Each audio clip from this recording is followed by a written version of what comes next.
মেঘৰ গান। সাগৰখনে ধুনীয়া ছোৱালীজনীক সমন্দি মাতি লৈ যায়। সন্মোহিত হৈ গৈ থাকে তাই। বেগত বহুত স্লিপিং টেবলেট, বুকুত এটা অঙঠাৰ কলিজা। নিদ্ৰাহীন নিশাবোৰে চকুৰ গুৰিত সানি দিছে দুখৰ কাজল। ভ্ৰূক্ষেপ নাই কালৈকো। তাই গৈ থাকে, কেৱল গৈ থাকে।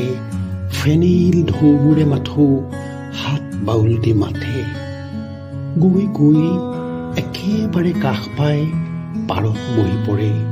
বিভোৰ হৈ একেথৰে চাই থাকে সন্মুখৰ সুনীল সমুদ্ৰ।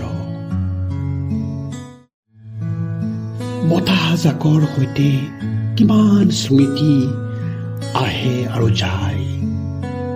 মনত পৰে সেই সপোন সম্ভৱা চঞ্চলা কুমাৰী কাল আৰু ঠন ঠনকৈ ভাঙি যোৱা কাছৰ সংসাৰ।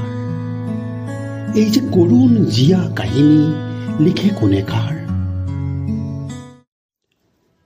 এনেকৈয়ে সাগৰ তীৰৰ বালিয়ে শুহি লয় এটুপ দুটুপ চকু পানী। লাহে লাহে অস্তগামী বেলিৰো যাবৰ সময় হয়। শেষ ফেৰীৱালাজনেও এটা চিনাকি হাঁহিৰে বিদায় লয়। কিছু দূৰত বিষণ্ণ মনে বহি থকা বৃদ্ধজনেও উভতি খোজ দিয়ে। নীৰৱ নিতাল হৈ পৰে শূন্য উপকূল। কেৱল ভাহি থাকে অন্তহীন ঢৌৰ খলকনি। ক্ৰমাৎ সন্ধ্যা নামে। শিৰাই শিৰাই ৰুৱাই জ্বলি থকা জুইৰ শিখা অলপ কমে। তাই মূৰ তুলি থিয় হয়।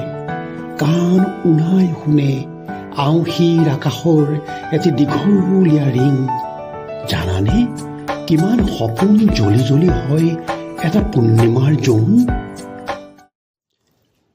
এক ছেকেণ্ড তাই থমকি ৰয়। চকু মুদি দেখে এটা নতুন বাট আৰু চকু মেলিয়েই খৰকৈ খোজ দিয়ে। খুব লৰালৰি এতিয়া তাইৰ। আজি নিশাতি এটা কবিতা লিখিব। কাইলৈ পুৱা মেঘবোৰে গুণগুণাই গান গাব। মোবাইলত এটা তৰাৰ মেছেজ আহিব। ঠিক হ'ব এটা ইভিনিং ড্ৰাইভ আৰু একাপ গৰম কফি।